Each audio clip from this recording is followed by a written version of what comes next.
पिछले 10-11 साल से बुंदेसलीगा डोमिनेट करने वाला जर्मन चैंपियन कोई बायर्न म्यूनिक जैसे टीम अगर कोई न्यूली प्रोमोटेड टीम हाइडेनहाइम जैसे एक टीम के अगेंस्ट हार जाती है तो भाई वो बहुत ही एक क्रिटिकल मोमेंट हो जाता है, बहुत ही खराब लॉस हो माना जाता है। एंड ऑफ कोर्स कुछ ऐसा ही सीन हुआ था पिछले साल अंडर थॉमस टुकल। हमने जब पिछले सीजन में हाइडेनहाइम को फेस किया था बुंदेसलीगा में, उनके होम ग्राउंड पे है हम हार गए थे, 3-2 का एक लॉस मिला था हमारे अगेंस्ट। तो ये कहीं ना कहीं हमारे अंदर एक रिवेंज लेने का बहुत ही कीड़ा जग रहा था। एंड भाई फाइनली इस season under the new manager Vincent company हमने भाई फिर से फेस किया बुंदेसलीगा में हाइडेनहाइम को इन आवर होम ग्राउंड, और भाई हमने रिवेंज लिया। 4-2 का विक्ट्री हमें मिला। एंड भाई ये एक सुकून देता है, ये एक अंदर ही अंदर एक शांति मिलता है। अगर सच में देखा जाए तो भाई हाइडेनहाइम बहुत ही छोटा टीम है एंड भाई हमारे लेवल से तो काफी नीचे है, तो उनको हराना ये हमारे लिए कुछ बड़ा बात नहीं है। लेकिन पिछले साल उन्होंने भाई हमें हराया था and that is a big statement. और भाई इस साल हमने रिवेंज ले लिया, हमने अपना स्टैंडर्ड शो किया। So this is the story. अब भाई मैच के डिटेल्स में घुसते हैं। आज का ये जो मैच गया है बुंदेसलीगा में, ये जो हमारा 13th मैच डे था, लगातार हम अनबीटन स्ट्रीक अपना बरकरार रख रहे हैं। अभी तक हमने एक भी लॉस अफोर्ड नहीं की है इन बुंदेसलीगा। लेकिन the most irritating part is हमने 2 गोल्स आज कंसीड किए हैं एंड दैट इज भाई मैसिव। लास्ट टाइम हमने 3 गोल कंसीड किया था अगेंस्ट फ्रैंकफर्ट, उसके बाद से हमने काफी कंट्रोल में रखा है अपने आप को और बहुत कम गोल कंसीड कर रहे हैं। और फाइनली भाई कभी कभी 1 गोल या फिर कभी तो कोई भी गोल्स हम कंसीड नहीं कर रहे थे, लेकिन फाइनली आज जाके 1 से ज्यादा गोल हमें कंसीड करना पड़ा। अब कैसे कंसीड किए हमने गोल्स और कैसे भाई हमने गोल्स बरी किए हैं, इसको लेके भाई डिटेल एनालिसिस करेंगे इस वीडियो में। तो फिर चलिए शुरू करते हैं। तो सबसे पहले भाई हम अपने लाइनअप्स को देख लेते हैं। जैसा बेसिक सा सेटअप हमारा रहता है भाई 4-2-3-1 का बेसिक सेटअप वैसा ही था, कुछ ज्यादा कुछ चेंजेस मिला नहीं, लेकिन प्लेयर्स का बहुत सारे चेंजेस हमें दिखा। जैसे कि भाई राफेल गुरेरो को स्टार्ट मिला है in the right wing, that was a crazy move by Vincent company. Not only that भाई ओलिसे को एज ए सीएएम आज स्टार्ट मिला एंड भाई मुसियाला को रेस्ट दिया गया है एंड भाई साने को भाई लेफ्ट विंग में स्टार्ट मिला है। And our boy Pavlovic is finally back, उसको भाई स्टार्ट मिला है अलोंगसाइड किमिक। एंड भाई साचा बोये को भी राइट बैक पे स्टार्ट मिला है। एंड भाई रेस्ट जो कि हमारा डिफेंस लाइन है वो काफी सेम है, उपमेकानो, किम इंजे, डेविस ये सेम ही है। लेकिन one more crazy move that was by Daniel Peres का गोलकीपर पे होना। हम सबको पता है कि मैनुअल नोयर को एक छोटा सा इंजरी हो गया है, तो इसी वजह से भाई ज्यादा सीरियस तो है नहीं, लेकिन इसी वजह से भाई डैनियल पेरेस को मौका मिला है। अब पिछला जो मैच गया था डीएफबी पोकाल में लीवरकुशन के अगेंस्ट, उस मैच में काफी शेकी लग रहा था भाई डैनियल पेरेस, क्योंकि भाई वो मेंटली प्रिपेयर नहीं था उस गेम के लिए, एक फोर्स सब्स्टिट्यूशन करना पड़ा था एंड भाई वो काफी शेकी लग रहा था। लेकिन इस गेम में भी अगर तुम देखोगे काफी डिसेंट गेम गया है। अब देखो एक ऐसे बंदे से तुम टॉप लेवल परफॉर्मेंस एक्सपेक्ट नहीं कर सकते। ऑफ कोर्स उसको गेम टाइम चाहिए, उसको थोड़ा बहुत कॉन्फिडेंस गेन करने देना पड़ेगा। अब बहुत सारे बायर्न फैंस है जो कि भाई पहला जो हमने गोल कंसीड किए उसके लिए भाई पेरेस को दोषी मान रहे हैं, लेकिन टू बी ऑनेस्ट भाई पहला जो गोल हमने कंसीड की थे उसके लिए भाई पेरेस को क्रिटिसाइज करना that is not a solution. And भाई मुझे नहीं लगता कि पेरेस का कोई गलती था। To be honest, that was a miscommunication between Upamecano and Daniel Perez। भाई उपामेकानो का एक सोच रहता है कि भाई गोलकीपर में जब नुएर रहता है तो इन दोनों का केमिस्ट्री कुछ अलग है। ये जो पास डाला था उपामेकानो ने, अगर नुएर होता तो भाई वो यूजुअली थोड़ा गोल पोस्ट से आगे रहता एंड भाई वो बॉल कैच कर लेता, ये उपामेकानो का थॉट है। लेकिन डैनियल पेरेस से हम वो सेम चीज एक्सपेक्ट नहीं कर सकते। वो अपने गोल लाइन से ज्यादा ऊपर नहीं रहेगा, वो अपने पोजीशन पे ही रहेगा। So that was a miscommunication और मिसजज, कुछ भी कह लो भाई। उपामेकानो का एक मिस जजमेंट था एंड भाई टू बी ऑनेस्ट ये मिस उपामेकानो का ही गलती था। उसको वो जो पास उसने डाला था उसको और पावर देना चाहिए था ताकि भाई बॉल पेरेस तक पहुंच पाए। तो this was a mistake from उपामेकानो।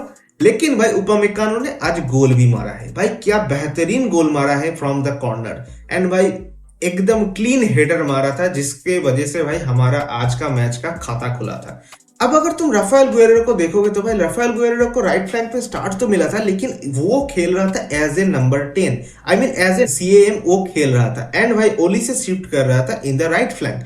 क्योंकि भाई हमने काफी बार देखा है कि ओली से एंड साचा बोए का कॉम्बिनेशन देखते हुए ओली से बहुत कोशिश कर रहा था भाई राइट फ्लैंक से भाई अंदर घुसने का, एंड भाई साचा बोए वाइड पिच खींचने का कोशिश कर रहा था, बहुत सारे क्रॉसेस भी स्पैम किए उसने, एंड भाई बिल्डअप करने का कोशिश कर रहा था। बहुत ही अच्छा एंड डिसेंट गेम गया है भाई बोए का। ऑल्सो फॉर अल्फोंसो डेविस की बात करो तो भाई बंदा कॉन्टिन्यूसली भाई कंसिस्टेंट परफॉर्मेंस दे रहा है, एंड व्हिच इज क्रेजी भाई। एंड एक एक्सटेंशन की बात भी चल रही है, खैर उस बारे में तो हम बाद में बात करेंगे, बट आई थिंक कि उसको एक्सटेंड कर लेना चाहिए। अगर हम बात करते हैं हमारे मिडफील्ड पेयर की, भाई पाब्लोविच एंड जोशुआ किमिक, भाई they are the pillar of our, मतलब क्या ही बताऊं, हमारे टीम का बेस्ट पार्ट आज भाई क्रूशियल रोल भाई निभाया है पाब्लोविच ने। आप चाहे ऑफेंसिव की बात करो, आप चाहे डिफेंसिव स्टेबिलिटी की बात करो, बंदा हर एक जगह पे मौजूद था। एंड पाब्लोविच का जो ये पासिंग है, मतलब जो फॉरवर्ड पासेस ये डालता है बंदा, भाई बहुत ही क्रेजी है, बहुत ही क्रेजी गेम गया है अकॉर्डिंग टू मी। भाई पाब्लोविच को लेकर ज्यादा लोग बात नहीं कर रहे क्योंकि भाई उसको गोल्स तो नहीं मिला ऑफ कोर्स, लेकिन उसका जो पासेस डिलीवरी था, उसका जो बॉल रिकवरी था मिडफील्ड में, वो जो कंट्रोल लाया है उसने, भाई ये बहुत बहुत दिनों से भाई मिस कर रहे थे क्योंकि बंदा इंज्योर्ड था। अब बात करते हैं भाई लेरॉय साने की।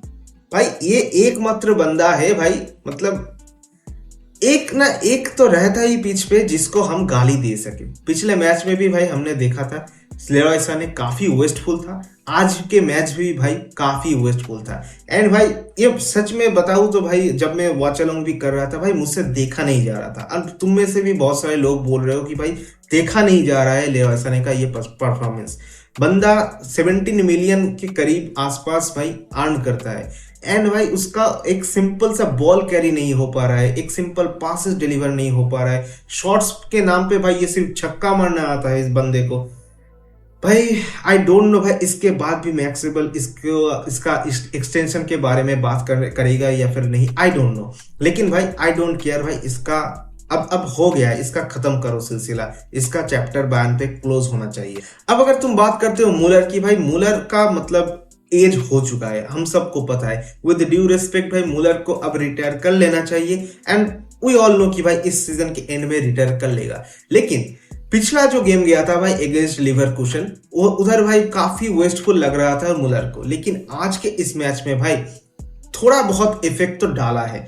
मतलब जिस तरह से वो रन्स डाल रहा था, जिस तरह से अपने साथ डिफेंडर्स खींच रहा था, जिस तरह से लिंक अप करने की कोशिश कर रहा था ओली से, मुसियाला एंड गुएरेरो के साथ, काफी इंप्रूवमेंट की है और काफी मतलब डिसेंट गेम गया है, एक एवरेज गेम गया है मूलर का हम कह सकते हैं। लेकिन of course not up to his level, क्योंकि भाई उम्र हो चुका है, एंड भाई हम एक्सपेक्ट भी नहीं कर सकते इससे ज्यादा उससे। जिस तरीके से भाई मैच जा रहा था भाई फर्स्ट हाफ काफी बोरिंग गया है, ज्यादातर चांसेस बनी नहीं, एंड जितने भी चांसेस बने थे भाई हम फिनिश नहीं कर पाए। ये हमारा हर रोज का सीन है, तो इसमें नया कुछ नहीं है। ऑफ कोर्स एक गोल आ गया था फ्रॉम दैट उपामेकानो हेडर, और भाई 1-0 के लीड से भाई फर्स्ट हाफ खत्म होता है। गेम होता है भाई स्टार्ट होता है सेकेंड हाफ में, क्योंकि भाई सेकेंड हाफ में मुसियाला भी एंट्री लेता है। अब पहली बात तो यह है कि भाई एक मिस्टेक उपामेकानो कर बैठता है, एंड वो जो मिसकम्युनिकेशन हो जाता है डैनियल पेरेस के साथ, उसके वजह से भाई एक क्लियर गोल हम कंसीड कर जाते हैं। उसके बाद भाई मुसियाला का एंट्री होता है, एंड मुसियाला आते ही पिच पे उतरते ही भाई पूरा गेम का रो ही बदल गया। आई मीन तुम देख सकते हो हमारा जिस तरह से, अगर मतलब तुम first half and second half compare करोगे तो भाई बहुत ज्यादा डिफरेंस तुम्हें देखने को मिलेगा। चाहे वो चांसेस क्रिएटिविटी की बात करो, चाहे आप बिल्डअप्स की बात करो, भाई बहुत इफेक्टिव रोल मुसियाला ने निभाया है, एंड इट शोज कि how much we are dependent on Musiala. Musiala नहीं रहेगा तो भाई बहुत सारे चांसेस नहीं बनेंगे, बहुत सारे बिल्डअप्स फेल हो जाएंगे, ये हमारे लिए क्लियर हो चुका है।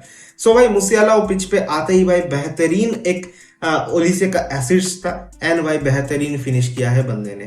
ओलिसे का एंड मुसियाला का ये जो कॉम्बिनेशन दिन बे दिन और जो केमिस्ट्री इंक्रीज होता जा रहा है भाई बहुत ही अमेजिंग है। अब इसके बाद भाई 2-1 होने के बाद भी हमने एक और गोल कंसीड की है, एंड दैट वाज भाई मिस्टेक फ्रॉम हमारे मिडफील्ड की बात करो, अगर तुम उस पोजीशन को ध्यान से देखोगे, उस सिचुएशन को तुम ध्यान से देखोगे, तो भाई तुम्हें दिखेगा कि भाई वो मुझे लगता है कि वो जोशुआ किमिक का मिस कम्युनिकेशन था। आई मीन किमिक ने सही से मार्क नहीं किया था उस बंदे को जिसने भाई ये गोल दागा है। एंड भाई ये एक मिस्टेक था, ये हमारा एक मिडफील्ड का मिस्टेक था। एनीवेज उसके बाद फिर से हमें देखने को मिला भाई लियोन गोरेस्का का गोल। बहुत दिनों के बाद भाई लियोन गोरेस्का को स्कोर करते हुए दिखा। एंड भाई टू बी ऑनेस्ट आंखें भर आए, टू बी ऑनेस्ट ये हम कह सकते हैं। Anyways last but not the least, हमारा जो लास्ट गोल आया है from Musiala, that was crazy goal भाई। आई मीन तुम देख सकते हो कि इंप्रूवमेंट कर रहा है बंदा, हर एक गेम में उसका फिनिशिंग इंप्रूव हुआ है, उसका पोजीशनिंग इंप्रूव हुआ है, उसका हेडिंग इंप्रूव हुआ है। एंड भाई ड्रिबलिंग तो ऑलवेज इफेक्टिव रहता ही है। तो भाई एक बहुत ही क्रेजी डेवलपमेंट मूसियाला का दिख रहा है अंडर विंसेंट कंपनी। एंड भाई बंदा बहुत कॉन्फिडेंट भी है, पूरा क्लब उसके ऊपर डिपेंडेंट है। तो भाई उसके अराउंड एक टीम बन रहा है, एक फ्यूचर प्रोजेक्ट बन रहा है। तो यू ऑल कैन इमेजिन कि कितने क्रूशियल प्लेयर मूसियाला बन चुका है बायर्न म्यूनिख के लिए। एंड भाई ऑफ कोर्स एक अच्छा परफॉर्मेंस हमें देखने को मिला, लेकिन भाई ये जो 2 गोल्स हमने इजीली कंसीड किए भाई, ये मुझे मतलब थोड़ा पसंद नहीं है। मतलब गोल्स कंसीड करना मैं बिल्कुल भी पसंद नहीं करता हूँ, लेकिन it is what it is guys. 3 point मिल चुका है एंड भाई हम टेबल टॉपर्स बन चुके हैं। And one more crazy thing is that Frankfurt ने आज ड्रॉ अफोर्ड कर लिया एंड भाई उसने पॉइंट ड्रॉप किए हैं। सो अभी पॉइंट्स टेबल को अगर देखा जाए तो भाई हमारे पास एक 6 पॉइंट्स का लीड बन चुका है, व्हिच इज क्रेजी।